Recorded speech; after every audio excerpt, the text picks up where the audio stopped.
Bonjour et bienvenue dans cette vidéo où nous allons aborder le protocole ICA. Pour mieux comprendre les technologies Citrix et devenir un expert dans la matière, il est inévitable que vous maîtrisiez et compreniez les rouages de l'ICA, autrement connu sous le nom de protocole ISO. L'ICA peut être appelé HD, ou expérience haute définition. Il s'agit simplement d'ajouter des plugins supplémentaires au protocole afin de le faire fonctionner avec des applications comme le rendu 3D et le faire fonctionner avec des choses plus haut de gamme. On retrouve le protocole Independent Computing Architecture en tant que protocole de couche de présentation sur le modèle OSI. Un des noms que l'on retenait pour cette application était serveur de présentation, parce que ça avait beaucoup de sens. C'est un protocole de couche de présentation sur le même modèle et par conséquent un serveur de présentation. Il y avait donc une grande corrélation entre le protocole ISO et le nom du produit réel. Si vous vous demandez pourquoi à un moment donné Citrix a choisi Citrix Presentation Server ou Frame Presentation, c'est parce que le protocole ICA est une couche du modèle OSI, au niveau de la couche de présentation. Il faut savoir que le protocole ICA est aussi très fin, et c'est l'une des raisons pour lesquelles il est très populaire. Il ne nécessite pas beaucoup de frais généraux pour transférer les données du serveur au client. En fait, si vous le décomposez en termes très basiques, ce que vous transmettez vraiment du serveur au client, vers le serveur, et vous recevez en retour une réponse quand vous transmettez votre clavier et vos clics de souris du client vers le serveur. Ils sont donc exécutés du côté serveur. Et tout ce que vous recevez en retour, ce sont ces mises à jour d'écran, ces rafraîchissements si vous préférez, de ce qui se passe réellement sur le serveur. Donc vous avez votre écran, côté client, rafraîchi, avec les bits qui ont été effectivement modifiés en fonction des commandes du clavier et des clics de souris que vous avez lancés. Maintenant, vous savez, nous souhaiterions qu'il y ait que des mises à jour de capture d'écran et des clics de clavier et de souris. Ce sera mon idéal. Cependant, dans le monde d'aujourd'hui, nous avons besoin de plus de périphériques. Nous avons besoin de plus de support printer, plus de support scanner et plus de support USB. Nous devons être en mesure d'accéder aux fichiers. Et par conséquent, lorsque vous ajoutez toutes ces fonctionnalités au protocole ICA, vous devez maintenant comprendre le fonctionnement interne de ce protocole, afin de le régler pour obtenir les meilleures performances possibles, en fonction du scénario que vous essayez d'accomplir.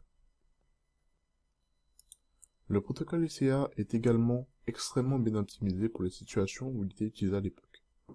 Quand j'utilisais des modems avec une bande passante de 9600, je veux dire qu'il était construit pour le temps où l'accès commuté était le standard, de la façon dont vous accédiez à ces ressources sur Internet, la latence était très élevée, les liaisons lentes, et le protocole ICA fonctionnait très bien pour des applications à l'époque. Donc il est optimisé. Il est très tolérant à la latence, donc il peut s'adapter et s'ajuster en fonction sur la latence qu'il détecte sur le lien de connexion actuel.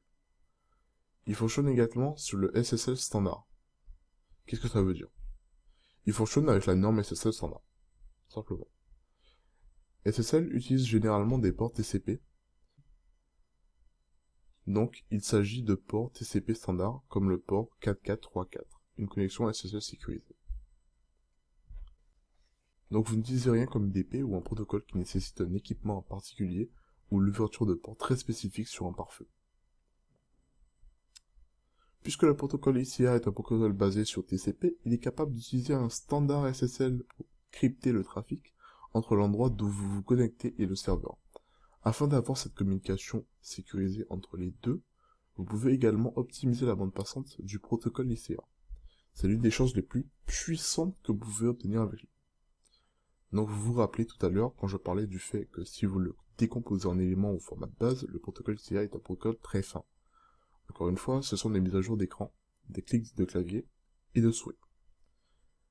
Mais quand vous commencez à ajouter le support périphérique, pour les imprimantes, les scanners et les pilotes USB, et autres, il commence à devenir très gros au lieu d'être un protocole très fin.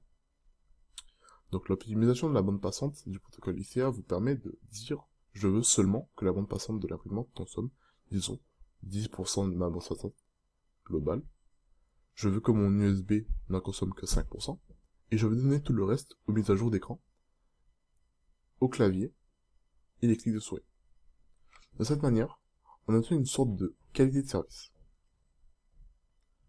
Vous optimisez la bande passante existante pour vous assurer que l'expérience de l'utilisateur ne souffre pas dans des choses comme l'impression. Ne consommez pas la majorité de la bande passante disponible. C'est particulièrement utile dans les cas où la bande passante est très limitée et où vous devez vous contenter de ce que vous avez, comme l'impression et les transferts de fichiers. Ces éléments réduisent inévitablement les performances. Et encore une fois, c'est pourquoi l'optimisation de la bande passante du protocole est nécessaire. Parce que si quelqu'un essaie de se transférer son PDF ou une feuille de calcul Excel, ou peut-être un document Word, qui fait quelques mégas sur un lien, qui a une bande passante limitée, alors cela va inévitablement avoir une dégradation des performances du point de vue de l'utilisateur. Il est donc important de comprendre que le protocole de l'UCA, si vous n'utilisez pas tous les périphériques supplémentaires, il est très fin. Dès que vous ajoutez beaucoup de périphériques, à ce moment-là, vous commencez à avoir besoin de faire de l'optimisation de la bande passante et la priorisation de ces paquets et de ces canaux virtuels afin de maintenir l'expérience de l'utilisateur. Donc, puisque nous avons dit que le protocole ICA fonctionne au niveau de la couche de présentation, vous constaterez que dès que le client initie des clics de souris et ces clics de clavier, et qu'ils interagissent avec la couche d'application va envoyer ça à la couche de présentation.